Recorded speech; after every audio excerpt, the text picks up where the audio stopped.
الحمدللہ وکفا وسلام علی عبادہ الذین اصطفیٰ۔ خلاصہ پارہ نمبر 20۔ اللہ تعالیٰ نے اپنی قدرت بیان فرمائی اور مشرکین کے شرک کا رد کیا ہے۔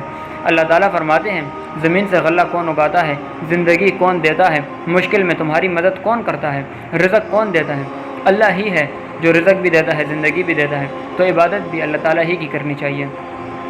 اللہ تعالیٰ نے آپ علیہ الصلوۃ والسلام کو تسلی دی کہ آپ کا کام ہے ان کے آگے دین کی بات کو رکھنا، ان کو دین بتانا، قبول کروانا آپ کا کام نہیں ہے۔ ان کی مثال ایسی ہے جیسے قبر کے اندر کوئی مردہ ہے یا کوئی بہرا ہے، تو اس کو کلمہ پڑھ کر سنا بھی دو تو وہ قبول نہیں کر سکتا، اور یہ لوگ تو بہروں کی طرح ہیں، بالکل سنتے ہی نہیں، جس طرح قرآن مجید کہتا ہے سمن بکمن عمیون۔ اچھا، یہاں پر ایک بات ذہنشین فرما لیں کہ اس آیت میں سننے کی نفی نہیں ہے، اس بات کی ہے کہ آپ نہیں سنا سکتے، لیکن یہاں مسئلہ سماع مطاع کا نہیں، جس طرح مردہ سن لے اور قبول نہیں کرتا، چونکہ اب قبول کرنے کا فائدہ بھی نہیں ہے، اسی طرح اب یہ سن بھی لیں اور قبول بھی نہ کریں تو یہ مردے کی طرح ہو گئے، یہ بتانا مقصود ہے۔ اللہ تعالیٰ نے قیامت کی نشانی بتائی کہ جب قیامت قریب آئے گی تو اللہ تعالیٰ جانور نکالیں گے، دابۃ الارض، اللہ نکالیں گے کوہ صبا پہاڑ سے، اور وہ لوگوں سے باتیں کرے گا۔ یہ قیامت کی نشانی میں سے ایک بہت بڑی نشانی ہے۔ سورۃ القصص۔ اس سورہ میں حضرت موسیٰ علیہ السلام نے حضرت شعیب علیہ السلام کے سامنے اپنا پورا واقعہ بیان کیا۔ واقعے کو قصص کہتے ہیں، اس لیے سورہ کا نام سورہ قصص ہے۔ اللہ تعالیٰ نے فرعون کا تذکرہ کیا اور آپ کے بچپن کا سارا معاملہ بیان کیا کہ کس طرح معاملات پیش آئے۔ خلاصہ کیا تھا؟ فرعون کو ایک خواب آئی، نجومی نے کہا ایک بچہ پیدا ہوگا جو تمہاری بادشاہت کو چھین لے گا، حل کیا ہے؟ بچوں کو قتل کیا جائے۔ اس ظالم نے بچوں کو قتل کرنا شروع کر دیا۔ اس سال کے اس نے بچے قتل کیے اور 1 سال کے بچے زندہ رکھے۔ حضرت موسیٰ علیہ السلام اس سال پیدا ہوئے جس سال کے بچوں کو زندہ رکھا جاتا۔ اللہ تعالیٰ نے حضرت موسیٰ علیہ السلام کی والدہ کے دل میں یہ بات ڈالی کہ آپ اس بچے کو لکڑی کے صندوق میں ڈالو اور دریا کے حوالے کر دو، ہم اس بچے کو آپ کے پاس لائیں گے۔ انہوں نے ویسا ہی کیا۔ فرعون کا محل دریا کے کنارے تھا۔ صندوق دیکھا اور اٹھایا اندر لے گئے۔ محل میں کھولا تو اندر خوبصورت بچہ تھا۔ اللہ تعالیٰ نے ان کی محبت فرعون کی بیوی کے دل میں ڈال دی۔ انہوں نے کہا کہ اس کو اپنا بیٹا بنا لیتے ہیں۔ پھر انہوں نے اپنا بیٹا بنا لیا۔ کسی دائی کا دودھ پلاتے تو وہ دودھ نہ پیتے۔ خیر، موسیٰ علیہ السلام کی بہن نے کہا میں ایک عورت بتاتی ہوں، اس کا دودھ پیش کرو، شاید پی لے۔ حضرت موسیٰ علیہ السلام کی والدہ کو لایا گیا یا حضرت موسیٰ علیہ السلام کو لے گئے تو انہوں نے وہاں دودھ پیا۔ اللہ تعالیٰ نے اپنی قدرت دکھا دی کہ فرعون کے گھر میں رہ کر حضرت موسیٰ علیہ السلام کی پرورش ہوئی۔ حضرت موسیٰ علیہ السلام جوان ہوئے، شہر میں داخل ہوئے۔ موسیٰ علیہ السلام کی قوم کا ایک بندہ اسرائیلی اور فرعون کا قبطی آپس میں لڑ رہے تھے۔ موسیٰ علیہ السلام نے چھڑانے کے لیے قبطی کو مکہ مارا تو وہ مر گیا۔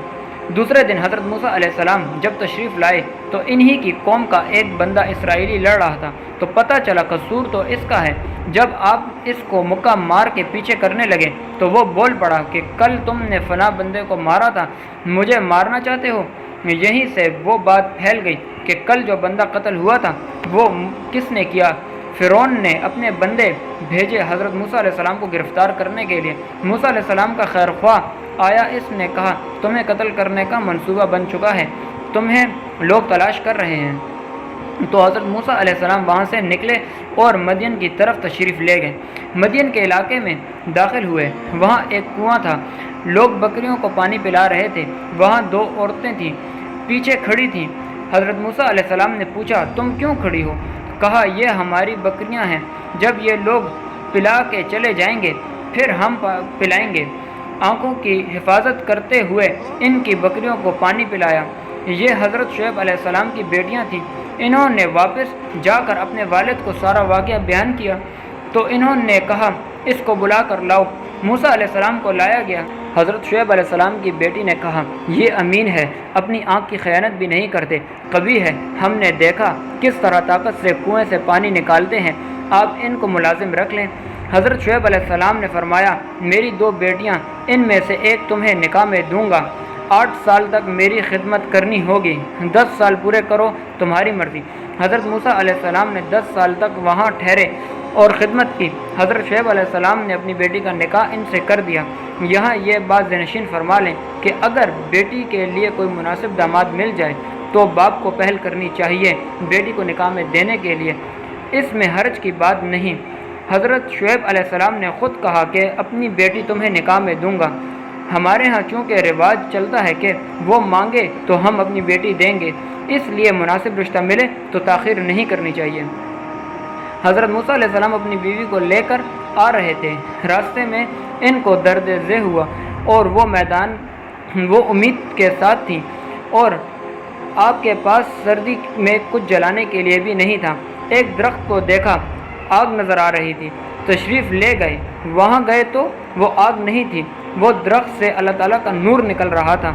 آواز آئی، میں تمہارا رب ہوں، میری عبادت کرو، جوتیاں اتار دو، آگے آؤ، بہت ہی مقدس اور پاکیزہ وادی ہے۔ موسیٰ علیہ السلام کو اللہ تعالیٰ نے نبوت بھی عطا کی اور معجزات بھی عطا فرمائے اور ان کے بھائی اور ان کو بھی نبی بنایا، ان کی دعا پر ان کا معاون بنا دیا۔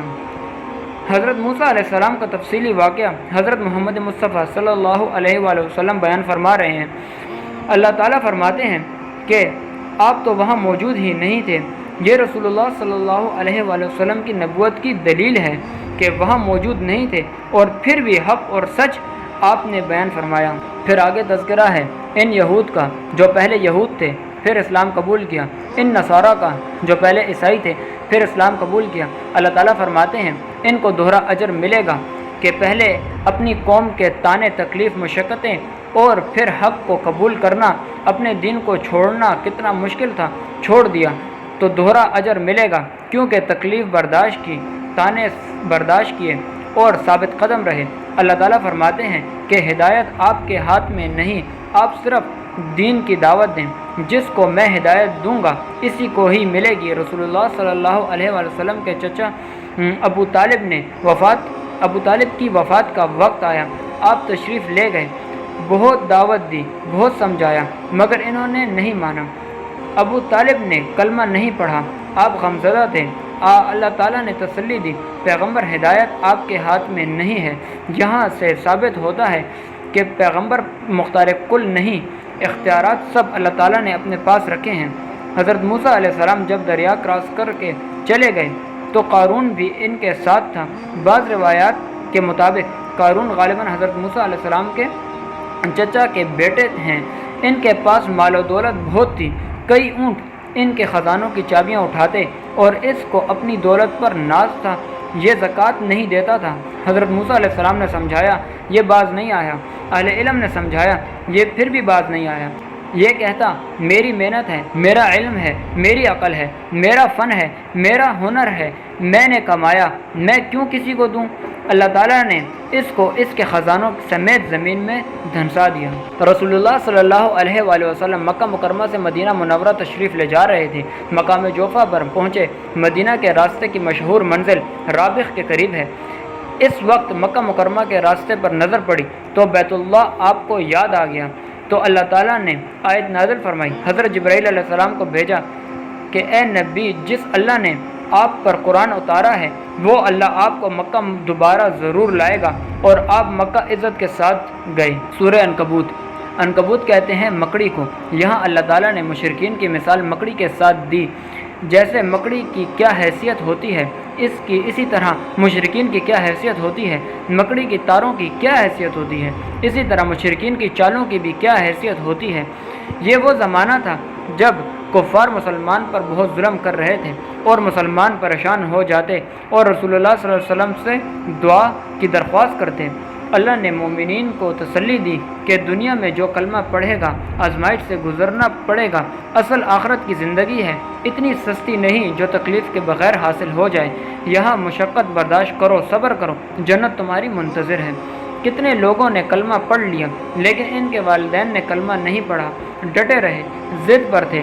اللہ تعالیٰ نے فرمایا تم نے والدین کی عزت بھی کرنی ہے، لیکن اگر والدین تمہیں جتنی بھی تاکید کے ساتھ کفر کی طرف بلائیں تو تم نے ان کی بات نہیں ماننا، شرک نہیں کرنا، کفر نہیں کرنا۔ احترام والدین کا اپنی جگہ پر ہے لیکن کفر نہیں کرنا۔ کفار ایسے تھے جو ایمان والوں سے کہتے ایمان چھوڑو، کفر اختیار کرو، تمہاری آخرت کی سزا ہم بھگت لیں گے، تمہیں کچھ نہیں ہوگا۔ اللہ فرماتے ہیں ایسے نہیں ہوتا، قیامت کے دن ہر بندے نے اپنے جرم کی سزا خود بھگتنی ہے۔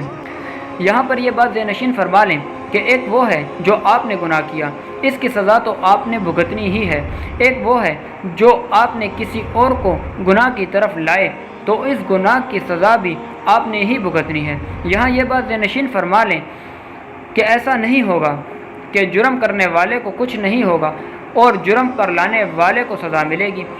جو جرم کرے گا اسے اپنے جرم کی سزا بھگتنی پڑے گی، ہاں لیکن جو جرم پر لایا اسے دوہری سزا ملے گی، اپنے جرم کی بھی اور اس کو جرم پر لانے کی بھی۔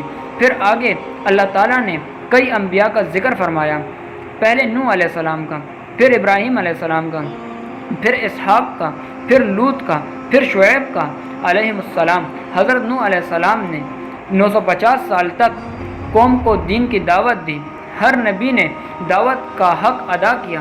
اللہ تعالیٰ نے سابقہ امتوں کا ذکر کیا کہ انہوں نے انبیاء کی تکذیب کی، نتیجے میں اللہ تعالیٰ نے ان کو تباہ و برباد کر دیا۔